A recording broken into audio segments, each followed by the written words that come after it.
Welcome to another episode of the Man Shreks. I'm Sarah. And I'm JJ.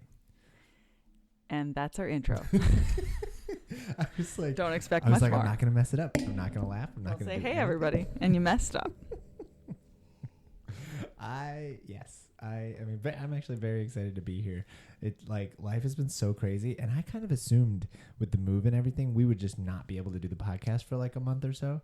But honestly, we've kept the microphones in a special box, and it's like we can keep popping them out, and we've been able to fit it in. Well, we also have been like moving very slowly over the course of a month, so it's really just boxes to the storage unit every time we go to Grand Rapids. Yep. So. And so we've had the ability to keep our stuff out, and so we've been able to do this, and it's like, well, it's fun, so it's been good.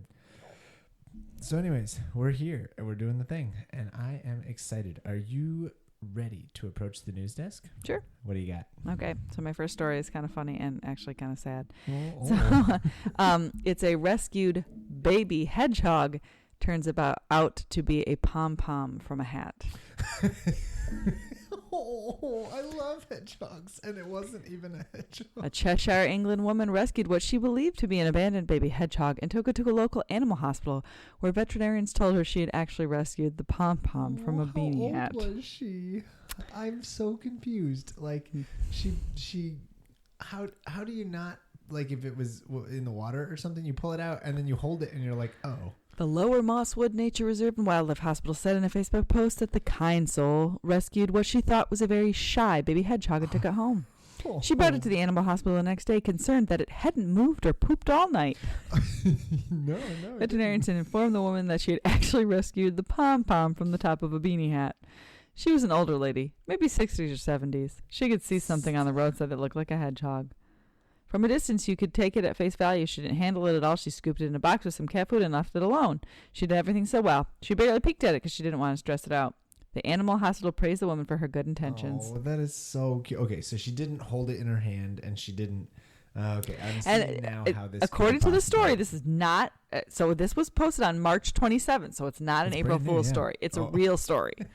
Okay? But it's just so funny because it shows like a little picture of this pom-pom next to a bowl of what looks like cat food. It's on a newspaper, and it very clearly looks like... It's just a wet, soggy pom-pom. It looks like a little... It does. It looks like a hat, a beanie pom. Oh, she scooped it into Says a the box. kind soul thought she was rescuing a vulnerable baby hedgehog, only to discover it was the pom-pom of a bobble hat. But her love and care knew no bounds as she treated the hoglet with hot water, bottle, and food. That is so stinking cute. But also, how do you rescue something and not, like, look at it? Not touch it? The texture's all wrong for a hedgehog. Yeah, they're a little spiky. They're super cute, but they...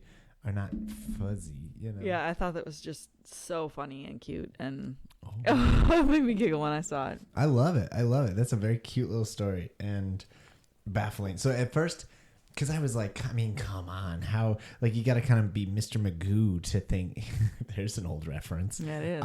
But it's just like you got to be pretty obtuse to think. But if she scooped it elderly into a box, and she's scooping it into a closed box, it. Well, elderly, but 60, 70, that's not even that old, right? If she was in her 90s or something, couldn't see or something. But yeah, I understand now because she put it in a box without looking at it because I didn't want to disturb it.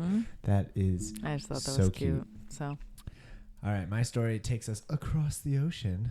All right, first, you have... Mine was across the ocean. It was in England. Oh, was it really? Mm-hmm. Oh, it was in English? Oh, I didn't know that. Oh, that's very Cheshire, cool. England. Yes, I don't always listen when you say the places. You don't always listen all of the time when I'm speaking. You just kind of tune out and your eyes glaze over. It takes a couple of tries for the things to go into my You listen to the stories ears. That when you listen to the editing, don't you? That's when you actually hear the stories. Hear it. Otherwise, it's just music playing in your head while you look at me. This is just practice for me to learn how to listen to you better. That's what You've been practicing for 15 years. When are you going to be good at it? It's just I'm a slow learner. Okay, it's a slow burn. Slow learner. Well, okay then. Anyways, what's your story? With your history of French. Have some French dressing, please. Sorry. What does the word garçon mean? Garçon is the word for boy. Boy? I don't think I'm saying it right. Because this says ready, set, garçon or garçon. It's Gar and it looks like a C with a little tail underneath. Garçon is Am I wrong? Does it maybe mean waiter also? Oh, yes. It's like a slang for waiter. Like garçon is like and it also means here boy. Yeah, it's basically they're saying here boy. Okay, interesting. Maybe, I don't know. am I wrong? Someone who speaks French, please tell me. To all of our thousands of French listeners, write into us and tell us. So it says ready, set, garçon. Is that garçon? Garçon. All right, I'll work on that. You can keep trying. Paris waiters race as storied contest returns. Contestants rushed through the streets with croissant-laden trays in a moment for the French capital to showcase its cafe culture ahead of the Summer Olympics. I love croissants. Yes. So, obviously, Paris is hosting the Olympics this summer, which is going to be a huge deal. I'm excited. So, in the first time in over a decade, Paris revived an annual tradition. It's an annual race of cafe and restaurant waiters. And they race. The race of the waiters. Yes, about 200 men and women served, jostled, and jogged 1.2 miles through the city streets, which were lined with cheering crowds. So these are like waiters, dressed like waiters, with like trays full of croissants running through the street. I love this so much. The rules are simple. No running. Oh, no running. I guess they're walking quickly. No brisk running, walking. And reach the finish line with laden trays intact with a croissant, a glass of tap water, and a small coffee cup. Ooh, that's stressful. Liquid. Yeah, so it's a thing. The race, which was first held in the early 20th century, has been on hiatus since 2012 because of lack of funding. But Paris officials saw an opportunity for the city to shine before hosting the Summer Olympics, which kick off in July. Wow. So interest waned. Okay. People stopped doing it like 10 years ago, 12 years ago, and they were like, but wait. Wow. We got people coming in town. It's going to be big. Why don't we get people excited? It was a moment to illustrate that sipping coffee at a cafe or wine in a bistro was an integral to the capital's cultural heritage. Wow, so much goodness. The real question that remains at the end of all of this, though, is who got to eat the croissants? At the end of the line, just the judges. They're like, this that's one so dropped fun. 5 times, but that's okay. And a little gravel. That's okay. We'll still take it. The deputy mayor in charge of commerce said, when foreigners come to Paris, they don't just come for the Louvre or the Eiffel Tower. They also come to eat in our cafes at the Bouillon Chartier and the Brasier Lippe or the Procopi. Boy, I wish you hadn't just said all that. It makes my mouth hurt just thinking about all those syllables you swallowed. Anyways, you're studying French. I feel like it's a very classy language. I think the primary reason I would go to France would be to eat. I'm not going to lie. The primary reason I would go to most places is to eat. Man, I mean, no offense. I would love to go to the museums. I think that would be so awesome. And to like see those awesome sights. In between eating. But I would sure be eating every museum. freaking place I went. After the museum. And if they let me, I'll be walking around the Louvre. Oh, you can't eat in the museum. Why not? You can't eat the art, JJ. Mona Lisa. Paris is home to more than 15,000 bars, cafes, restaurants last year, according to the statistics, fueling a lively sit-down and take-in-the-scene kind of culture that has held strong despite the coronavirus pandemic and concerns over inflation and worker shortages. Heck yeah, people still got to eat no matter what. I love that culture, though, because I'm a big coffee shop guy, and I know American is very different, but I love, you get yourself a coffee and you sit, you get your laptop, you do some work, you could do some chatting.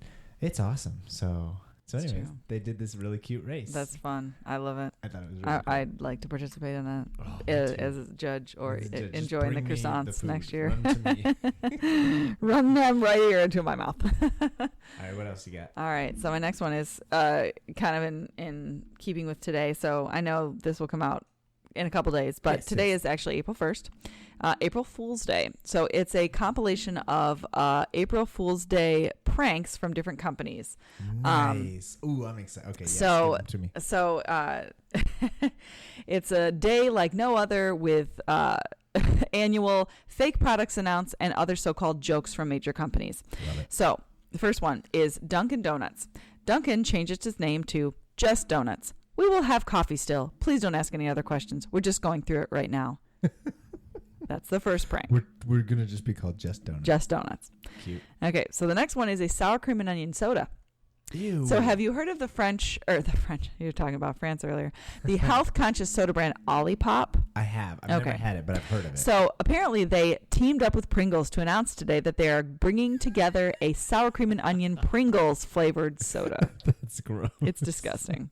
But the picture is really believable because it's someone holding cans of sour cream and onion Pringles and cans of sour cream and onion Olipop. Nice. That's good. Now, isn't Olipop like more natural or healthy or something? It's like a soda alternative. Kind of like Poppy. Yes, that's the one that I've seen on the shelves. Yeah, I've had Poppy. I've never had Olipop. Interesting. Okay, so the next one is hot dog sparkling water. Meanwhile, 7-Eleven and Miracle Seltzer took their joke a step further by actually creating a limited number of cans filled with 7-Eleven House of Miracle's Big Bite hot dog sparkling water. Disgusting. They admitted on social media the glitzy flavored fizzy was never intended to be sold in stores, but we actually did make a limited supply just for fun. Just for fun. You remember in The Office where she's like, the hot ham water? Oh, that's what it no, reminds. that's not The Office. That's Arrested Development. Oh, yeah, you're right. I know. What am I thinking of? What does she serve the old lady down in Florida in the office? Gatorade. She boils Gatorade. That's right. What's this tea made with, dear? Oh, I just boiled some Gatorade. Ooh, it's strong. Ding. All right, Office reference. Mm-hmm. The hot ham water. Gross. Oh my gosh. Okay. That's what I'm imagining this seltzer Along water the tastes meaty vein here, where Omaha Steaks announced a meaty spritz spray. Meat company Omaha Steaks introduced joke their about meaty that. spritz That's a dream to come infuse true. bland fast foods with the show-stopping flavors of world-famous steaks, chicken, and pork. The flavor-enhancing sprays, which again are not real, are in 3 varieties: Omaha Fog, Hog Haze, and Cockadoodle Dew, spelled D-E-W. Nice. That's pretty impressive, actually, because not only is it a funny little joke, but they also kind of do a dig at fast food. They're like, our food is so much better. You want our food.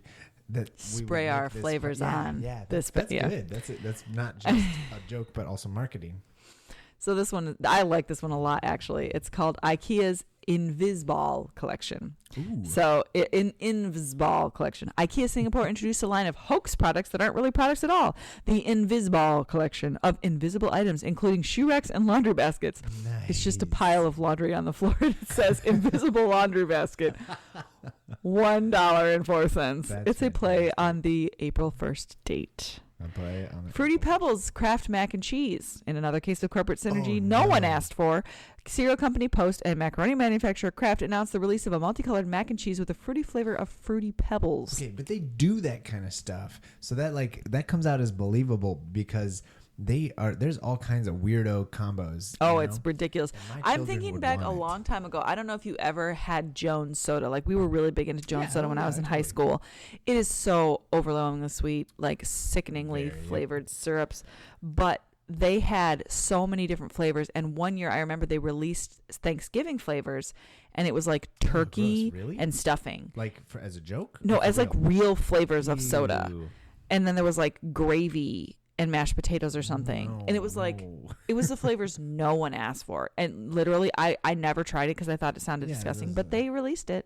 See, do you remember when Shrek first came out and they made the green ketchup? Yep, they also made purple ketchup. Yeah, they released these ketchups and we begged for them. And my dad was like, if I get it, you're not going to eat it because it's going to look gross and you're going to think Yep, it's gross. and that's why we didn't. And it's exactly what happened. Yep, We that's got exactly it what and happened. we didn't like it because it did taste a little bit different and we hated that. And so, but a little bit it was like, It was well, horrifying. we can't let dad know that he was right, you know. And so we're like, we're going to eat the nasty ketchup and it doesn't taste the same. It tastes bad. Nasty. I know. I used to babysit for a family that had it, and they were like, "Yeah, we have the purple and the green," and I was like, "Okay, that's really what you want in like, your hot dog." Fruity Pebbles mac and cheese. I know it's insane, but we do insane stuff. Okay, all the but I time. wouldn't eat Fruity Pebbles, and I wouldn't eat Kraft mac and cheese. Oh, I eat so them separate for sure. I love them both, but not mac and cheese fruity. That's gross.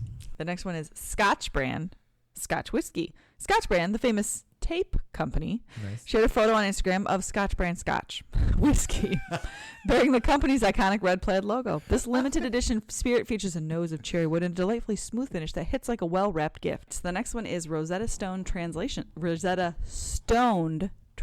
app. What was the one you just did? The Scotch. I Uh-huh. think that's brilliant, and I love it. I think that's super fun. Anyways, okay, so now, The Rosetta next one is Rosetta Stone. Stoned translation app. It's a team up between the learning software company Rosetta Stone and a medical marijuana company Fluent, which aims to help cannabis newbies learn the lingo with an app called Rosetta Stoned. I like that actually. The Legend app, which features red-eyed rock mascot Stony, aims to bridge the conversational gap between novice users and seasoned stoners in any social setting.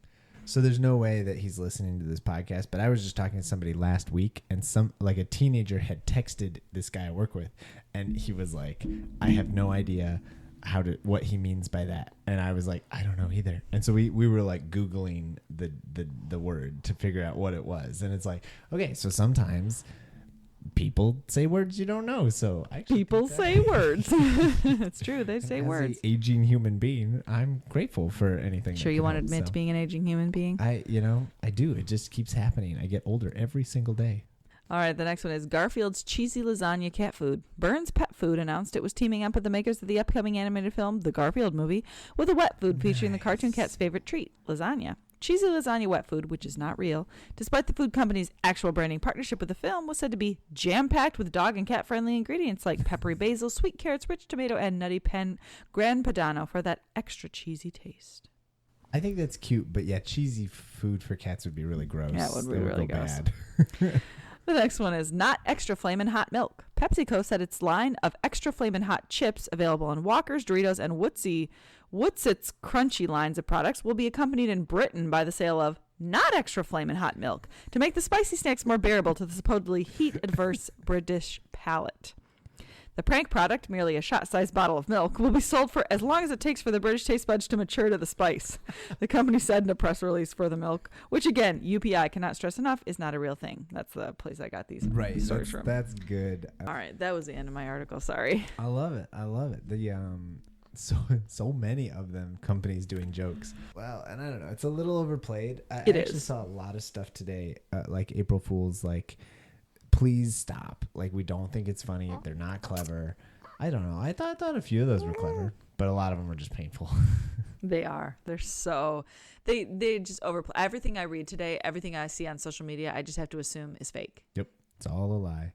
I did hear a joke that somebody said Elon Musk should have put out a big announcement saying, okay, we're going back to Twitter. That would have been funny, I was actually. like, yeah, that actually would have been that would have been a really good one. He didn't, but that would have been a great April Fool's joke. Here's my other article. So recently there are baseball fields. Now everybody knows baseball is America's favorite pastime.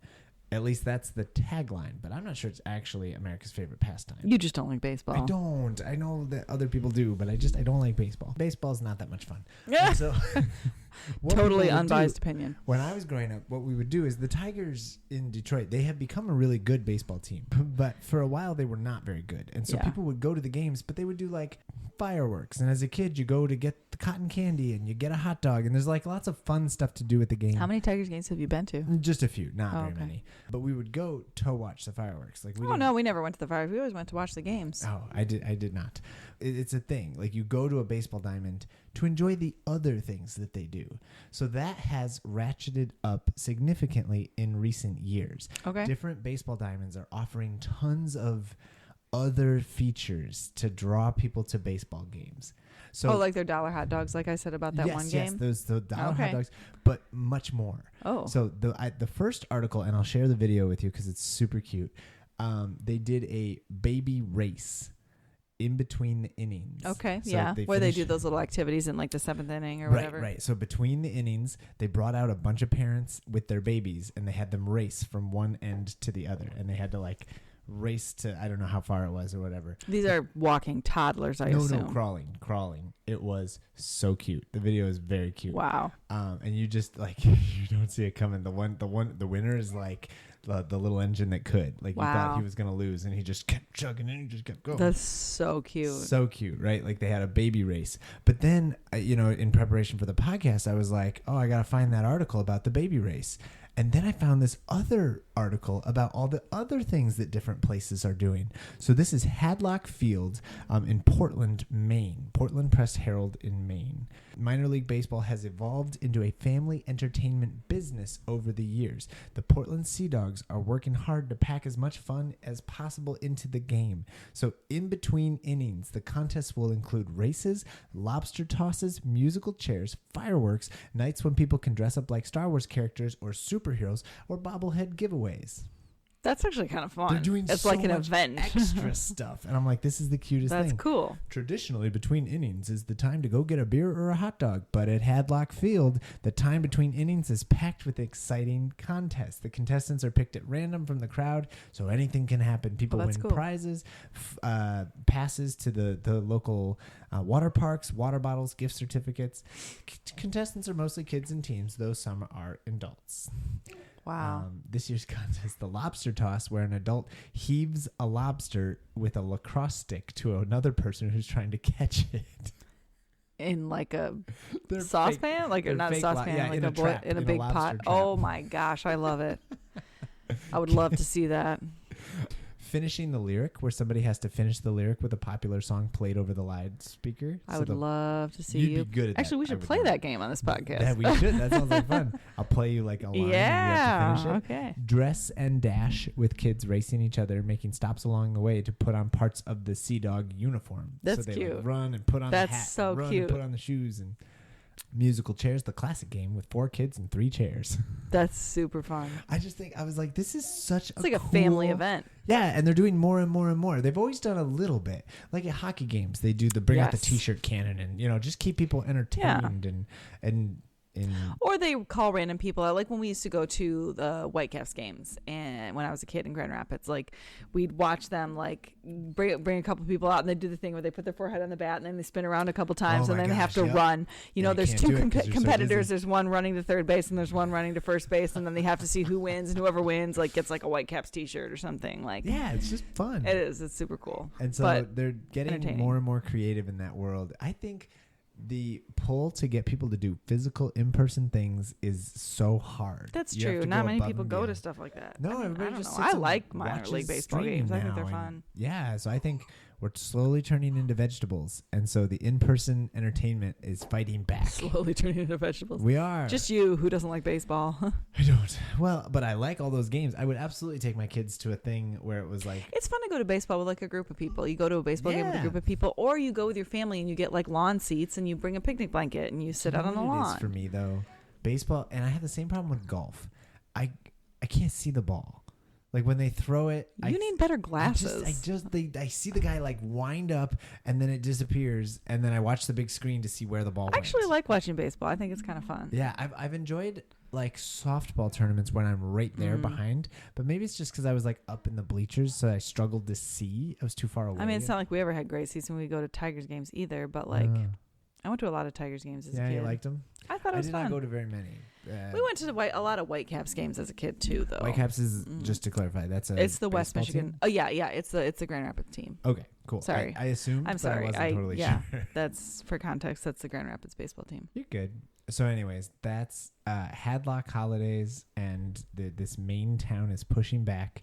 That's cool. Against people not coming out to games. I like that. That's fun. I That's a enjoyed that fun, a lot. like, get everybody involved kind of a thing. Yeah, and I definitely will send you the video of this baby.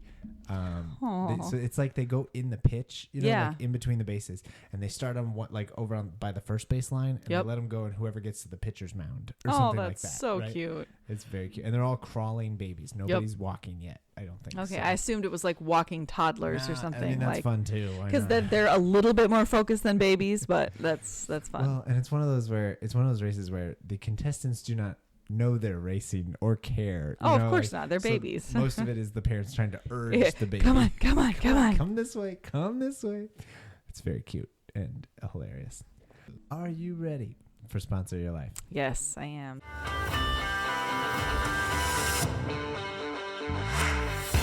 So, Friday was a good day. was. Last week we our podcast came out. Oh, yeah. That was the only eventful thing that happened all that day. Yeah, that's everybody's episode life revolves dropped. around that. No, but we signed on the closing paperwork for the house that we live in currently. Yep. We sold our house. We sold our house. All the details and everything remaining to be seen, but we're still waiting to sign on our house that we're buying. Yep. We're waiting. So to we're close in the limbo. underwriting. We have 2 weeks here, so you'll find me living on the curb in 2 weeks. No. I'm kidding.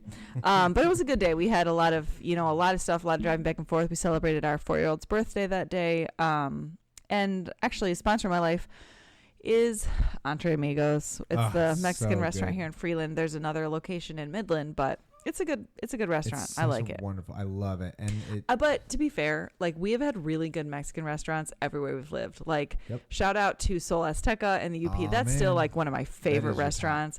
Honestly, if I could say one thing, like when we moved to the UP, I was super hesitant and I was like, oh my gosh, it's going to be so far away. There's going to be so much we're missing. I talk about the restaurants in Marquette and the UP. Absolutely. Every time I go somewhere, I'm like, you want the best restaurants I ever went to were in Marquette. Like truly. I literally dream about Lanyap and the Vermilion and the Steinhaus and Sol Azteca and I mean, call me crazy, but like even Ralph's Italian Deli on US 41. Like I miss their bakery. Yes, I do. I loved Mark. I'm sorry, but it was crazy. Hands down of the places I've lived, like the restaurants in the UP were the best. Yep. We've lived a lot of places. But we have we lived in Chicago. Rapids. We lived in Flint, like that's saying something because like we live near Pilsen in Chicago, and they really good Mexican food. Yes, that's like the Mexican neighborhood, like or not sorry Hispanic neighborhood in Chicago. It's like super good food, and we lived in Chinatown, but like. So many good restaurants, but and we lived in Flushing. We had Puerto Vallarta, which was super good, and here we have Entre Amigos, and I love Mexican food, and so we got Mexican food from Entre Amigos on Friday, and it was absolutely worth it. It was good. So, anyways, there's my rant about great restaurants of the UP. Apparently, that's one of the weird things. Come see my travel blog. The weird thing about being a pastor's family is that we've moved a lot since we've been married. We've been married what 12 years.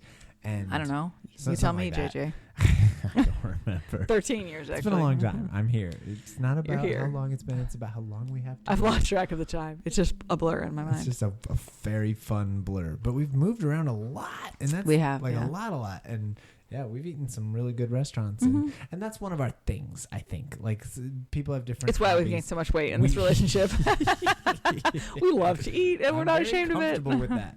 I am too. Love food. I love to eat. I'm Own not gonna lie. Yeah. Anyways, how about you? What's sponsor in your life? Let's see. Sponsor. So I'm gonna go with a much worse food, but it's Easter time, and so I'm gonna go with the Easter Reese's eggs, which I do contend. The Reester eggs? The Reester eggs, which are better than regular Reese's peanut butter cups. Just to be clear, listeners, there's absolutely no difference between regular Reese's cups and different. Easter Reese's cups. More of the peanut butter goodness, and it's a thinner. Oh, you're right. There is a difference. Yeah, they're more expensive. Well, but they taste better too. So the Reese's Easter eggs, they are so darn good. I love me some Reese's. Anything chocolate peanut butter, I'm on board. Love it all the time. Regular Not my ones, favorite. Big ones, small ones, all of them. They're making all kinds of weird flavors now, but I really? Oh yeah, I go and I see the whole. They made a white chocolate variety for a while, didn't they? That's a mistake. White chocolate is from the devil. So white chocolate actually has a higher Keiko content. Of evil? Yeah, yes. No, not concentrate of evil. The white ones are evil. I don't like white chocolate at all. I cringe every time I still eat it. But I cringe, but I cry with every bite. It's so. Like Kevin from the Office is like, they're terrible and they're getting worse every day. But I'm still gonna enjoy it. Ding, Office reference. I do. I love those Easter eggs, and you got some clearance Easter sales going on this week, and it's just been choice. And so yes, that's a shout out and definitely sponsor my life to Reese's today. To Reese's Easter eggs, not just Reese's. Are Reese's like Reester eggs? They're Reester eggs. And to think that I almost bought the single pack for you, and I was like, he'll be fine with this. And then I saw the 6-pack, and I was like, he'll be more fine with this. And this is why I've fallen in love with you all over again. Because I just give you an endless supply of unhealthy foods. Yep. Okay. I see my value here. All right, you ready for a hot topic? Shrug. You can't shrug. I'm maybe. Yeah. So I have 2 topics to pick from. Okay. So it was last week was Easter, which was wonderful. So the 2 topics are that this past week was Easter and Holy Week was the week before that. And so there are 2 kind of smaller traditions that I want to talk about. Okay. The one is Maundy Thursday. On Maundy Thursday, we could talk about foot washing and the cultural phenomenon of foot washing.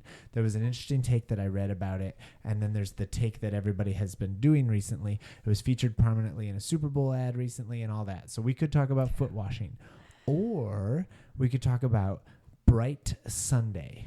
also known as Holy Humor Sunday, which is the Sunday following Easter, which is all about joke making. You're making a face like you don't know what I'm talking I've about. never heard of this Yes, before. you have. Totally. We've done Holy Humor before. Not me, but my dad's done it. His church has done Holy Humor. You've never heard of this? I've never heard of this. Okay. Do you want to talk about that then? I want you to teach me about this because I've never heard about this. I'm aware of the foot washing thing, and I know the different takes on it. Yes.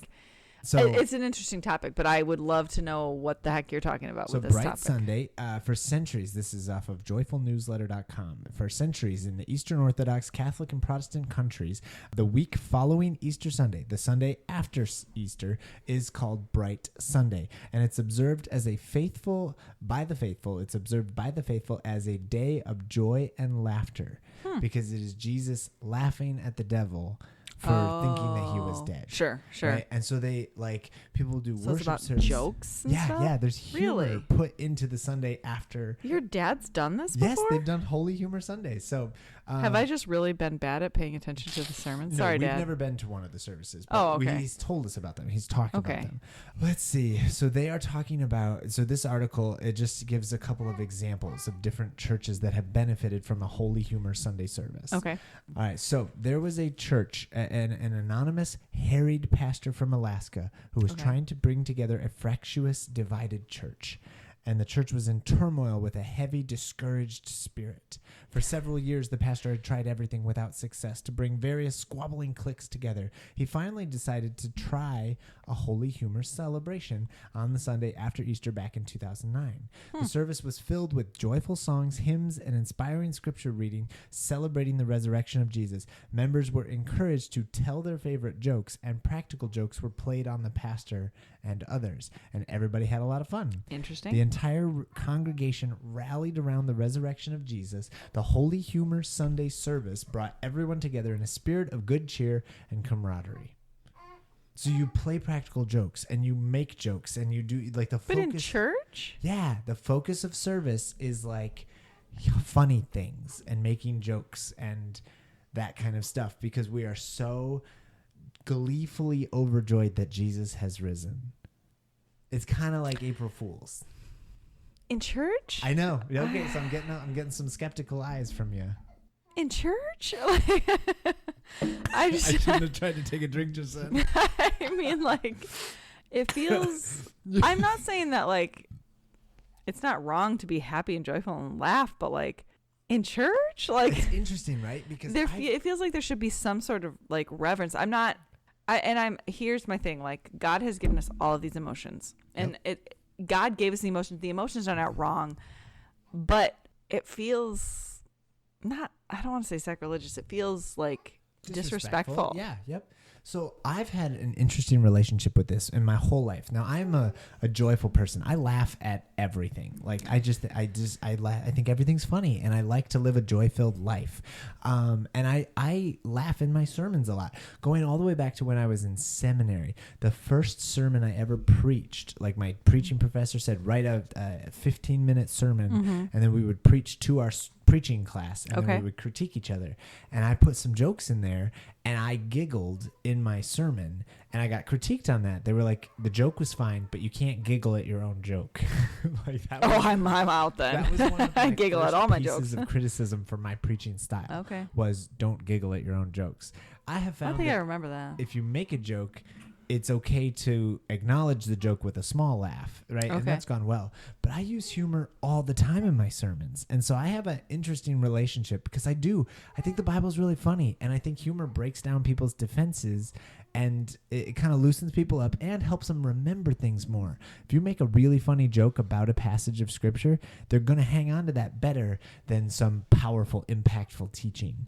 Right? Jokes are easier to remember. For some people. That's what I tell myself as a rationale. However, I have also gotten dinged with the disrespectful comments. People have said, you don't take this seriously. Yes. It's not funny. This is scripture. This is Jesus. So anyways, that pastor said the Holy Humor Sunday service was just what the doctor ordered for our church. It provided much needed healing.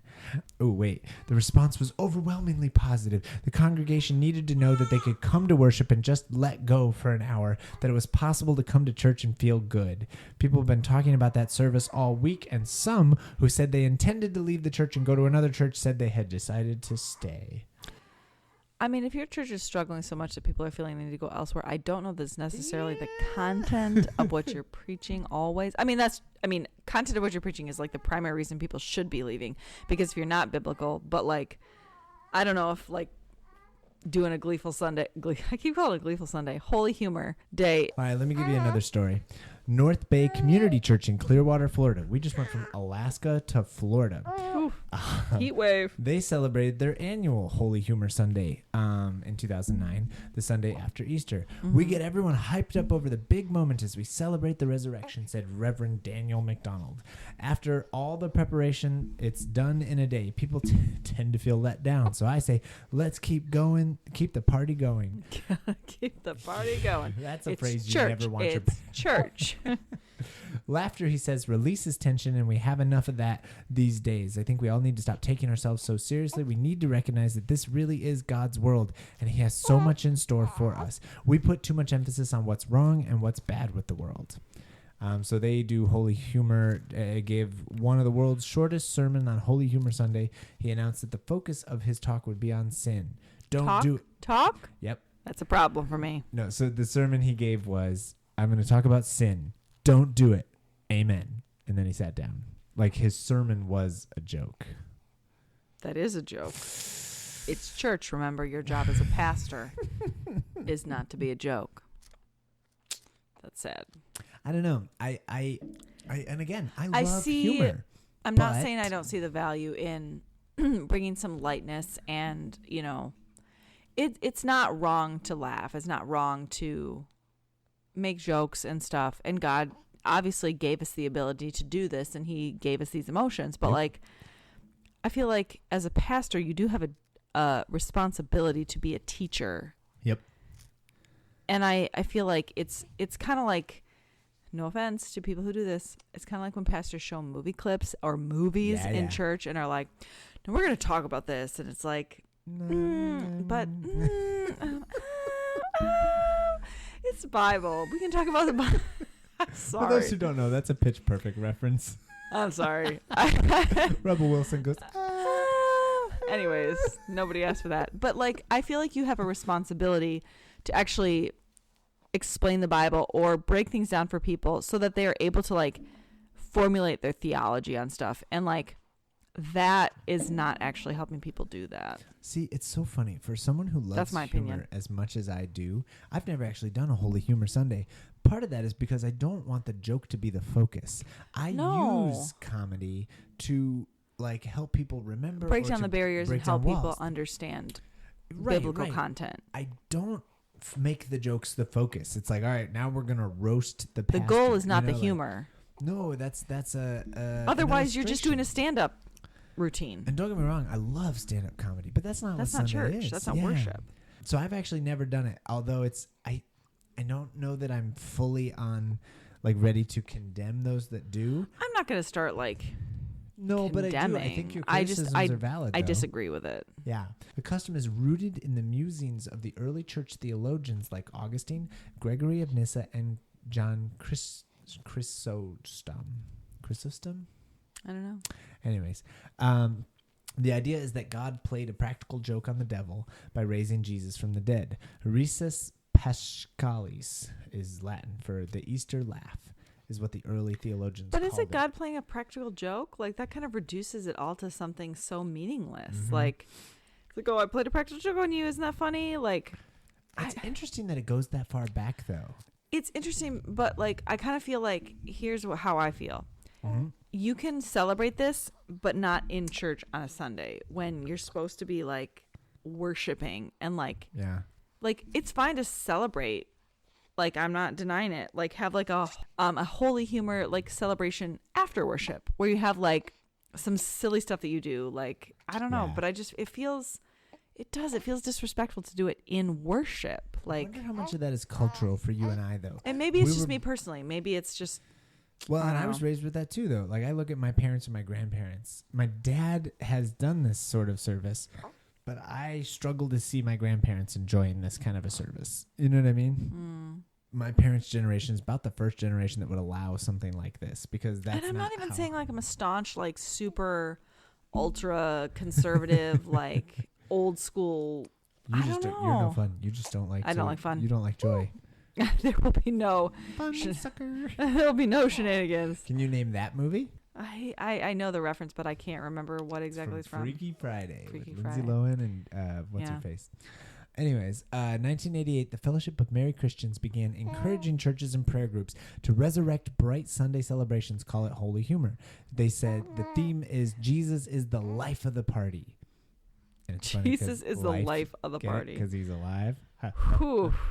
Many churches from different traditions responded enthusiastically. Holy Humor Sundays are bringing back large crowds to churches on Sunday when church attendance typically drops dramatically.